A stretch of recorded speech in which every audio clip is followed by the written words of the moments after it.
G'day everyone, how's it going? Ryan here. Thought I'd do a video of the true cost of living in Bangkok, the real cost of living in Bangkok, because we've all seen those before we got to Bangkok, and we did 6 weeks here. Just to let you know, I'm currently in Chiang Mai and we've been here for almost 5 weeks now, so that's where this video is coming from, and I'll be doing a few videos about Chiang Mai as well. But we've all seen those sensational videos on YouTube where someone's, telling you that they can get a condo for $100 a week US, or $100 a month, I should say. All this sort of thing. And of course, if you're here for a year or two, and a lot of those were done in COVID when the prices have dropped as well. So just bear that in mind when you're looking back, like 2021, 2022, 2020 videos, and people couldn't move around. Prices were going for a song. Also, a lot of these places, just remember when they're talking about it, look at the size, how big do you need, look at the position. Is it 20 MRT or BTS stops, away from the centre of town? You've got to take these long 2-hour hikes every day to get back into, somewhere you might actually want to be. So, but another cautionary tale, because in reality, yes, Bangkok can be a cheap place to live, as is all of Thailand. But I remember seeing someone's channel and they were interviewing, and I think it was an Australian couple, and they asked their cost of living, and this couple owned the condo that they were staying in. They were living in there, retirees, and they were spending $3,000 US a month on the cost of living, owning their apartment. That's over 4,000 Australian dollars a month, and Australia's expensive, and we would maybe spend $400 a week. So if you break it down to $1,000, a bit over $1,000 Australian a week, or 1,100, whatever that is, 1,200. I mean, we'd probably spend half of that back home, not including obviously our apartment, but just the general cost of living. If you own owning your apartment or your house in Queensland where we live, we wouldn't come close to that. So you can spend as much as you want if you want to. The cost of living isn't just automatically cheap. I don't know what they did or how they were spending $3,000 a month. They clearly weren't eating any food from the street stalls. But anyway, I'm going to move on from that. It's just perspective. You can spend little, or you can spend just as much back home.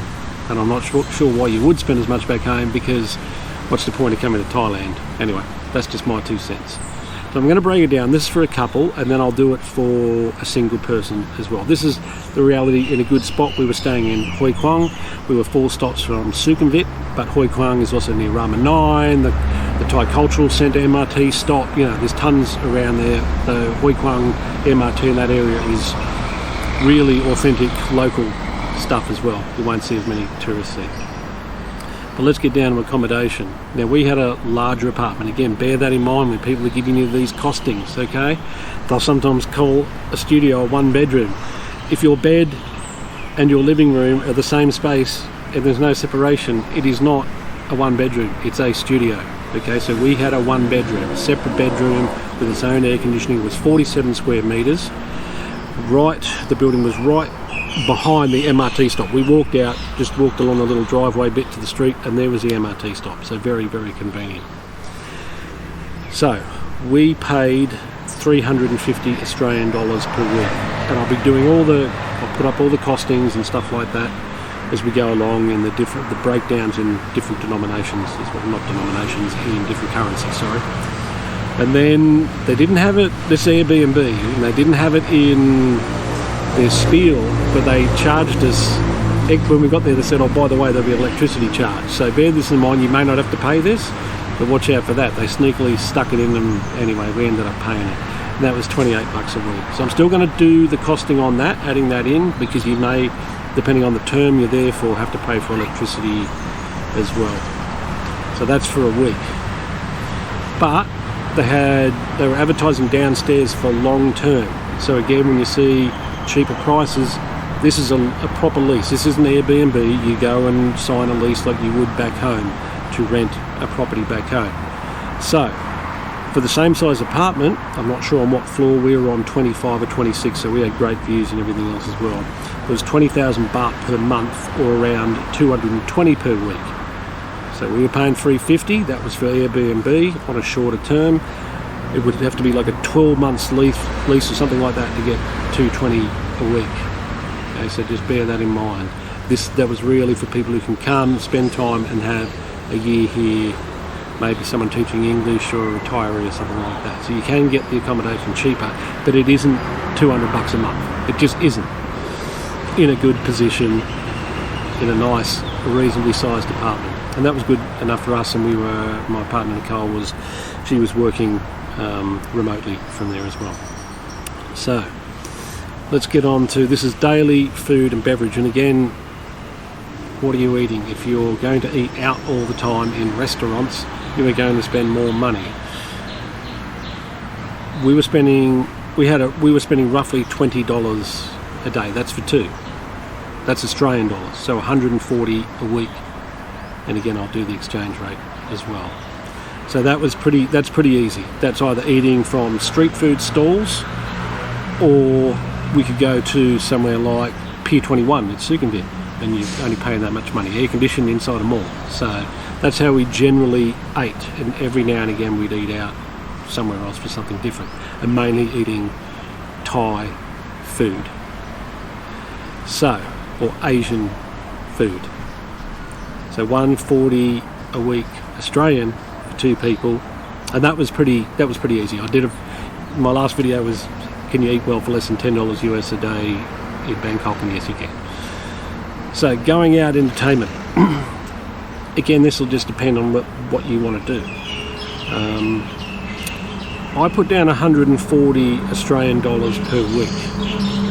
So it probably wasn't the average, but we went to a bunch of rooftop bars, but we're also going during happy hour. So if we weren't in happy hour, the prices can go up again.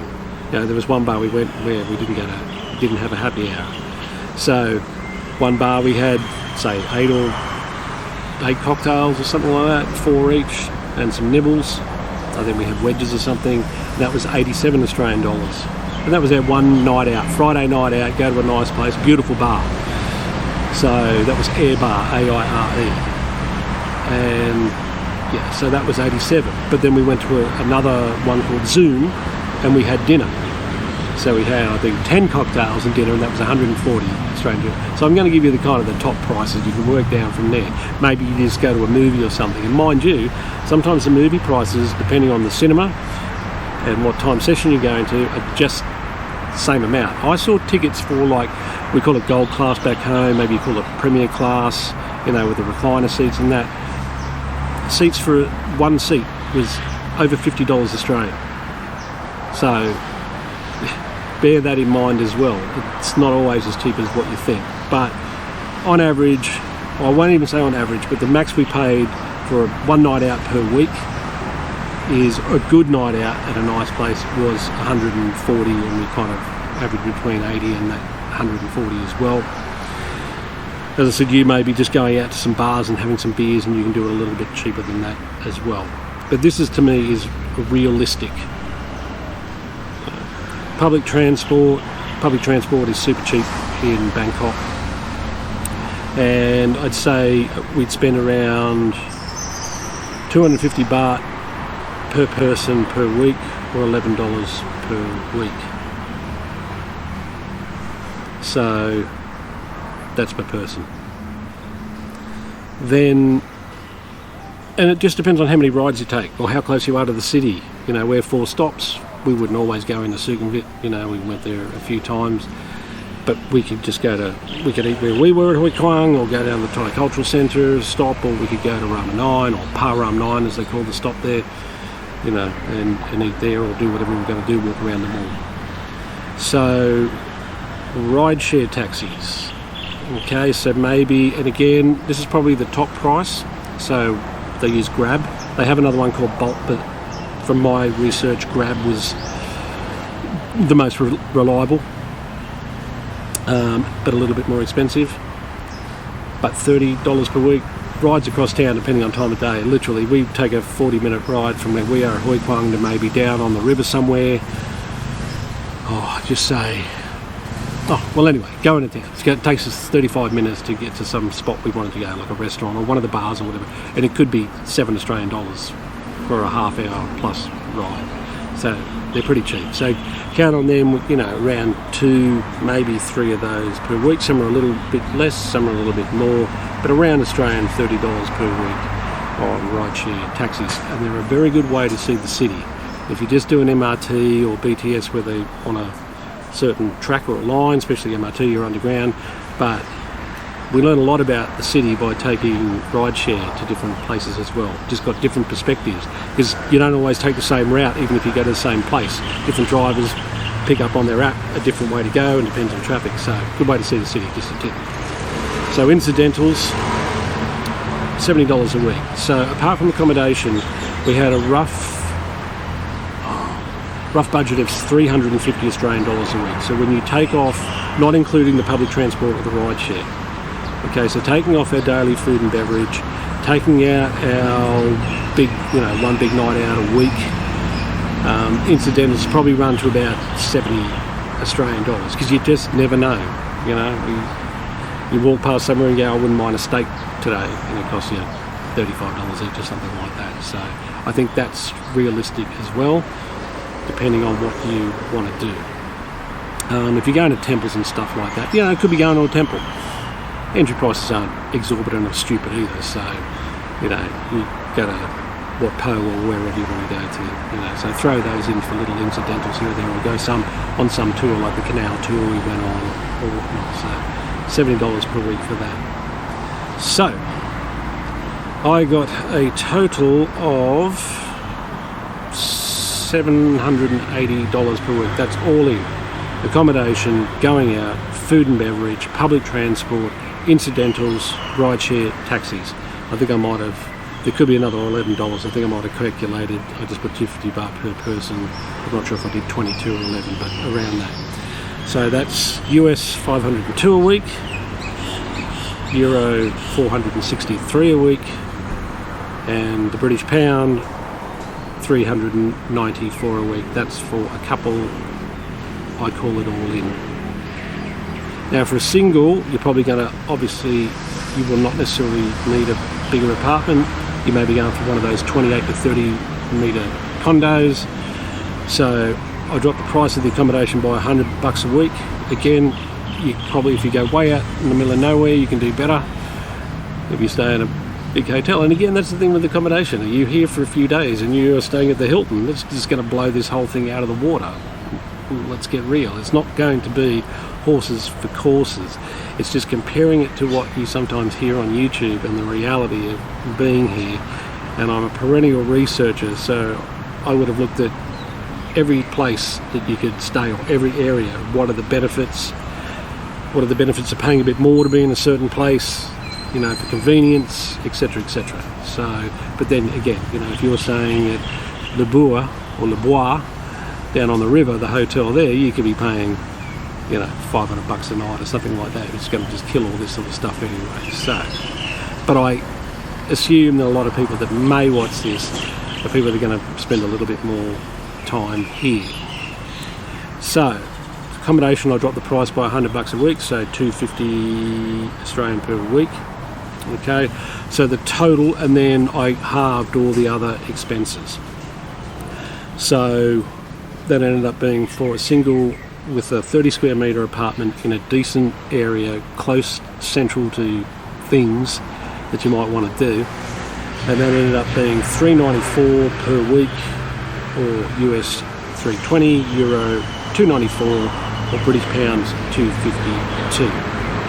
So if you are here for a year, then you can sign a long-term lease and you can drop that down again, especially with accommodation, roughly by 30-40% on your accommodation, depending again where you are. So there you go, folks. That's the real cost of living, without us being exorbitant as well, trying to stick to a budget in Bangkok.